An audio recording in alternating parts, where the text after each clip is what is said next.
Bonjour, une première vidéo pour travailler le logiciel Python, qui est un logiciel de calcul et de programmation. Donc pour le calcul, on va commencer par un calcul simple, par exemple 2 plus 3 fois 5, et il trouve que ça fait 17. Effectivement, il connaît les règles de priorité de calcul, donc il fait d'abord la multiplication. Si je veux qu'il fasse l'addition en premier, il faut que je mette des parenthèses. Et là, effectivement, il fait 5 fois 5. Si je veux calculer 5 au carré, je peux écrire 5 chapeaux 2 comme sur les calculatrices ou les tableurs comme Excel. Malheureusement, il prend ça pour une addition. Il faut se rappeler que la puissance est définie à partir de la multiplication. Et donc, en fait, la commande de la puissance, c'est d'écrire 2 fois le signe multiplié. Et là, il fait effectivement une puissance. Donc, pour A puissance B, il faut faire A fois B. Si je veux calculer 2 fois 1,5, on se rend compte que ici, il n'a pas pris en compte la virgule comme la virgule des décimaux, il n'a fait que le 2 fois 1. En fait, la virgule, pour Python, la virgule littérale, c'est-à-dire qui est du côté du clavier, avec les lettres, c'est en fait une virgule de séparation. Si je veux faire un calcul avec la virgule des décimaux, il faut que je prenne en fait la virgule du clavier numérique, c'est-à-dire le point. En fait, il faut savoir que Python a été fait par un anglo-saxon, et pour les anglo-saxons, la virgule décimale est en fait un point. Donc lorsqu'on a la virgule pour les Français, c'est un point pour Python, et du coup, quand on veut un point-virgule en français, la virgule suffit pour Python. Du coup, pour des coordonnées de points 2,1 avec la virgule littérale suffit, avec ou sans parenthèse. Pour les nombres décimaux, il faut écrire 2.1. Si je veux faire une liste, c'est entre crochets. Donc les listes sont très utilisées avec Python. On en reparlera un peu plus tard. Donc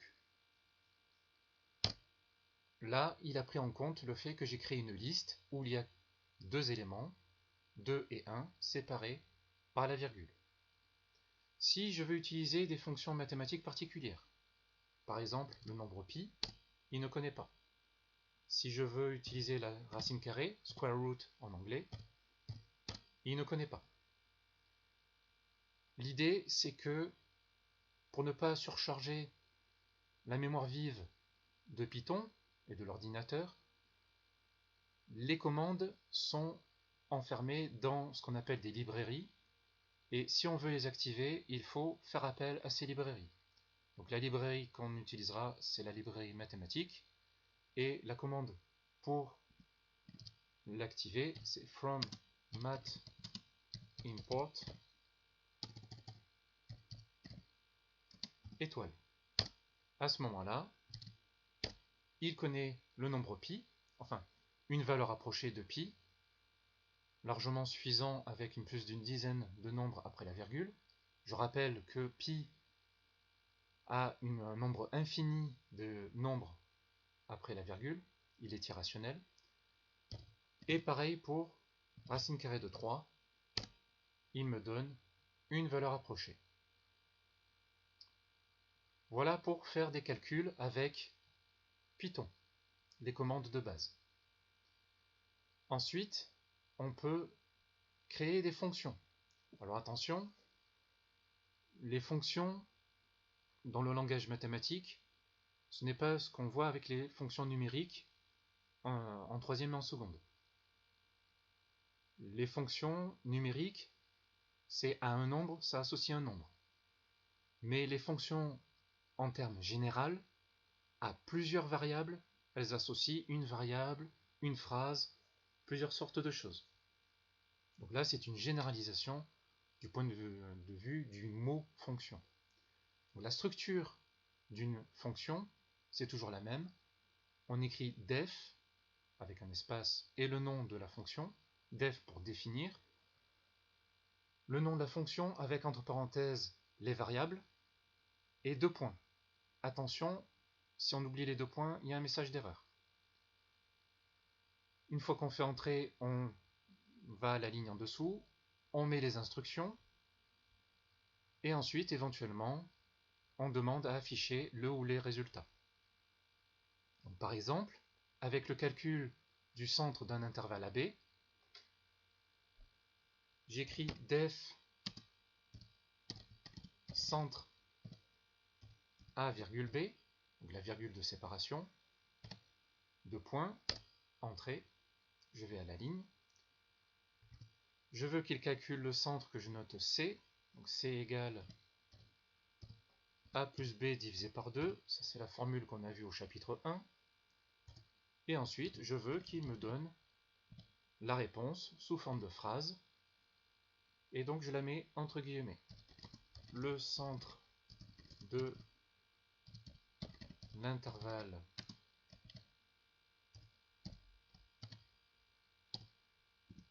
AB est, virgule de séparation, et la valeur de C qu'il a trouvée.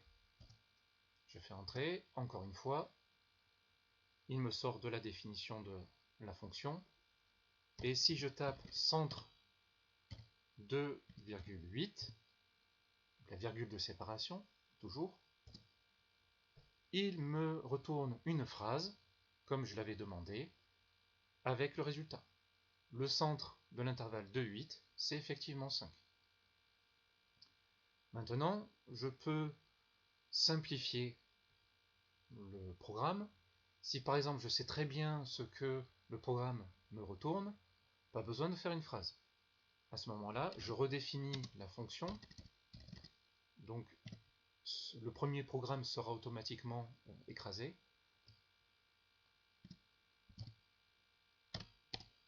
Donc j'écris toujours que C est égal à A plus B divisé par 2. Et cette fois-ci, je lui demande juste de me retourner la valeur de C. Je fais 2 fois entrée. Et je redemande le centre de 2,8, enfin de l'intervalle 2,28. Et il me donne juste le résultat, 5. Étant donné que pour écrire ce programme, j'ai créé une variable muette C, je peux faire en fait la même chose, mais sans créer la variable muette C, en lui demandant de me retourner directement le résultat d'un calcul. Donc je redéfinis de nouveau ma fonction, où je lui demande de me retourner directement le résultat du calcul A plus B divisé par 2. Et là, effectivement, il me donne encore le résultat 5. Donc, ce qu'il faut remarquer du point de vue des fonctions, on a donc le égal qui sert à affecter des valeurs. On l'a vu ici pour la variable muette C. Attention, ce n'est pas la même chose qu'avec les TI et les Casio. Avec TI et Casio, c'est une flèche. Là, c'est un égal. Pour afficher une phrase ou des résultats, on peut faire print, entre parenthèses. Attention pour les phrases, c'est entre guillemets. Et pour juste un résultat, mais pas de phrase, return suffit. S'il y a plusieurs résultats, il faut les séparer par une virgule. Sinon, pour des remarques, pour les commandes, il faut mettre 2 points.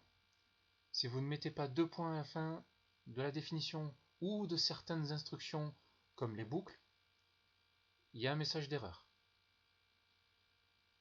Pour écrire des phrases, donc, c'est entre guillemets, des simples guillemets ou des doubles guillemets.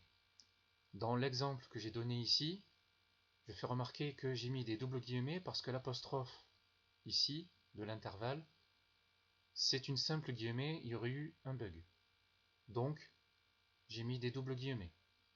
J'aurais pu aussi, lorsqu'on voit ici que le résultat qui donne au niveau de la phrase, il y a le A et le B, si je voulais mettre le 2 et le 8 ici, il aurait fallu que je décompose la phrase en plusieurs phrases, toujours avec les guillemets, mais bon, j'ai fait au plus simple. Mais c'est possible, en tout cas de le faire. Sinon, avec les calculatrices, on a les commandes AND. Ici, il n'y en a pas. Pour mieux structurer les fonctions, il y a ce qu'on appelle une indentation, c'est-à-dire des espaces ici qu'on peut assimiler à des tabulations. Ce qui fait que quand on fait entrer, automatiquement il y a une tabulation. Sinon, on peut le faire avec la touche de tabulation qui est au-dessus de la touche du caps lock du clavier. Si on veut baisser de tabulation, il suffit de faire un backspace. Et si on veut faire une tabulation, on peut le faire aussi avec des espaces. Voilà ce qu'il y a à connaître sur les fonctions.